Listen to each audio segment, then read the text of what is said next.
La opinión de... Oiga, muchas gracias por continuar con nosotros. Tengo el gusto de recibir en este estudio a Pablo Trejo, experto en fiscalización y rendición de cuentas, para hablar sobre los negocios en México y la sombra de la corrupción. Bernardo, buenas noches. Que no es sombra, pues es ya un nubarrón que traemos arriba. Es un eclipse total, como diría. Fíjate que cualquier caso que empecemos a tocar de lo que le está pasando a México, llegamos a un lamentable caso de corrupción. Fíjate que sí, y precisamente eso nos trae hoy el tema. El Departamento de Estado norteamericano entrega un estudio sobre la situación de las condiciones de corrupción de más de 160 países, y resulta que estamos en el lugar 123. Somos el país, de acuerdo a ese estudio, que toma datos del INEGI y de una serie de instituciones que se dedican a calificar y a medir la percepción de la población. Somos el país más corrupto para la que no se te trabe. Por cualquier cosa. Ocupamos el lugar número 35 porque no hay más en la Organización para la Cooperación y el Desarrollo Económico. Y ellos le atribuyen a esto varios elementos. Pero vamos a entrarle un poquito a los costos. O sea, ¿qué te genera la corrupción? Habíamos hablado aquí en una ocasión que son 10 puntos del Producto Interno Bruto. Ellos dicen, de acuerdo a la medición que hicieron, son 9 puntos del Producto Interno Bruto, 1.600 millones de pesos, lo que representa la corrupción en nuestro país. Pero el asunto es que a las personas, a las familias, les cuesta la corrupción. Y te dan algunos ejemplos de algunos estados. Por ejemplo, en Quintana Roo, en promedio, cuesta 174,000 pesos el asunto de la corrupción. Para hacer trámites, para agilizar procesos, para hacerse de ciertos contratos, para no pagar ciertas multas. Para todo eso tiene un costo, y el costo más o menos per cápita que dieron fue de 174,000. Hablan también de que una familia de clase media... Exactamente. Al año. Bueno, el caso más patético es que una familia de clase media destina alrededor del 15-18% de su ingreso a estos actos pequeños, si tú quieres, de corrupción, que van de los 6,000 a los 12,000 pesos. Si eso lo trasladamos a una familia donde el ingreso es el salario mínimo, se va al 33%. Entonces, hablan de que es incluso un impuesto regresivo que le cuesta más a los más pobres. Pues sí. Números y ponerle... Ahora, el otro asunto interesante, Bernardo, que señalan es, pues no hay, la corrupción no es... Obviamente, para que haya corrupción necesita haber alguien que corrompe y alguien que se deja corromper. Y las empresas entran en ese asunto. Y las empresas nacionales juegan más fuerte que las empresas transnacionales porque la regulación que tienen ellas es diferente, aunque también le entran. Sí, pero una empresa pública, digamos, transnacional, es mucho más complicado que le entre, ¿no? O a menos que forme parte de su ADN como Odebrecht, ¿no?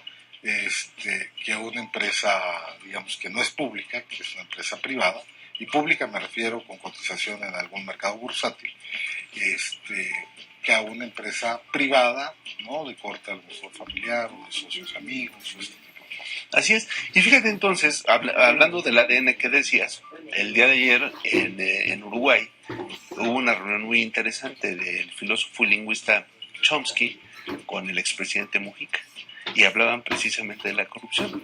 Y Chomsky decía que la corrupción es endémica. Y entonces dije, ¿por qué endémica? Pues es propia de una región. Eso significa, haz de cuenta, una enfermedad endémica se da en determinada región. Bueno, pues aquí la corrupción, según Chomsky, y Mujica coincidía, es endémica en Latinoamérica. Y entonces yo dije, bueno, ¿a poco es parte de nuestro ADN? ¿De verdad ya somos per se propensos a la corrupción? Lo que resulta es que se han trastocado valores culturales, familiares, éticos, cívicos, y entonces vamos cayendo en una descomposición que hace que, según el estudio que hace el Departamento de Estado, los funcionarios públicos que se encargan de las adquisiciones son más propensos a ese tipo de situaciones. Y pues claro, pues son los que contratan, son los que hacen las licitaciones, son los que hacen las compras. Pero también no hay mecanismos transparentes de acceso a la información claros, eventos públicos que nos permitan ver realmente ese procedimiento que tendría que ser tan clarito y transparente como hablábamos la otra vez al momento de hacer las compras. Si tú fijas un precio a un determinado artículo, a un determinado servicio, a una determinada construcción en metros de obra pública, no tendría por qué haber este tipo de casos de corrupción. ¿Por qué un socavón en una autopista? Porque no tenía varilla y porque no se hizo un estudio de mecánica de suelos que seguramente está cobrado. Y eso provoca un problema donde incluso hay muertos. Y en otros países eso es muy grave. Y fíjate que ahora que está de moda lo del Sistema Nacional Anticorrupción, las modificaciones a las leyes, todo eso, me acordé que en alguna ocasión que tuvimos la oportunidad de platicar con el auditor nacional de Noruega, le preguntaba yo, ¿cuánta corrupción había en Noruega? Y me dijo, en Noruega no tenemos corrupción. ¿Cómo no tienen corrupción? No. Aquí el que comete un delito se le nombra al delito que cometió. Si fue un fraude, es fraude y por lo tanto se le tipifica en el Código de Procedimientos Penales y es un delincuente y se le trata como delincuente. No hay reglas especiales, no hay leyes especiales, si eres funcionario público o no. Simple y sencillamente tú cometiste un fraude, tú hiciste algo, un desvío de fondos, tú usaste recursos públicos que no te correspondían, te procesan como un delincuente común. Y simple y sencillamente es más rápido y más ágil los procedimientos. Ahora estamos viendo el caso de un exgobernador que se decía de un desvío de 32 mil millones. Sí, por eso como está protegido sus datos personales, yo no dije el nombre. Sí, 32 mil millones de pesos. El Ministerio Público le achacaba 438 mil. Y ahora resulta que nada más le han acreditado 38 millones y medio. Entonces tú dices, oye... Pero eso tiene que ver, a ver, es que es parte de lo que vamos a discutir un poquito más tarde, y te invito, si tienes tiempo, que te quedes con Víctor Hugo Puente. Esa es parte justamente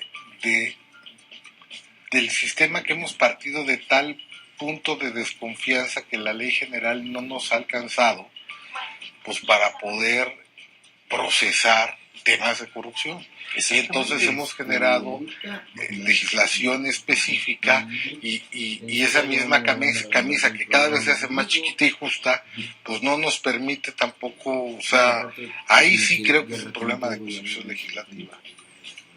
Yo por eso te digo, entre más complicado, una regla básica que te enseñan en la escuela de Derecho es, mientras más complicada sea la ley, más fácil de violentarla y de corromperla. ¿Por qué? Porque como no la entienden, como hay muchos recovecos, simple y sencillamente salen las cosas. Y fíjate, me llamó la atención lo que comentaban Mujica y Chomsky, porque cuando tú empiezas a ver los casos, o sea, antes el problema que teníamos así latente todos los días era la inseguridad, y ahora ya la inseguridad fue rebasada completamente por los actos de corrupción. Hasta iglesias se roban con diablitos la luz. Eso también es corrupción. Es que el problema es que hemos encontrado que también dentro de los problemas de seguridad pública tenemos un problema de corrupción. Y hemos encontrado también que en un problema como el lamentable hecho del socavón hay un problema de corrupción. Y desde el cambio de sentido de una calle hay un problema de corrupción. Efectivo del uso de suelo, y nos metemos a revisar, y donde quiera que le levantes vas a encontrar. Y entonces tenemos un problema transversal. Sí, Bernardo, pero si tenemos ese problema y tenemos las leyes, ¿qué es lo que está fallando? Por ejemplo, ¿cuál va a ser la sanción para estas personas que visiblemente, públicamente, se les ha tildado de corruptos? Mucha gente sale a decir que hubo desvíos millonarios y que a la hora de la hora simple y sencillamente le vas a acreditar una parte que incluso no se va a considerar una pena mayor y que puede estar en libertad llevando el proceso.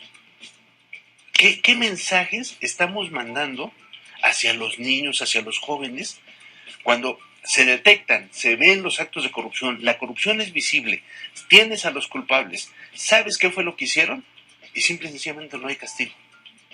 Porque no se acredita el acto. Exactamente, y no se acredita el acto porque pues, entras en otro entramado jurídico donde efectivamente parte del juego es tú haz todo lo que tengas que hacer y lo que estamos mandando es el mensaje de impunidad.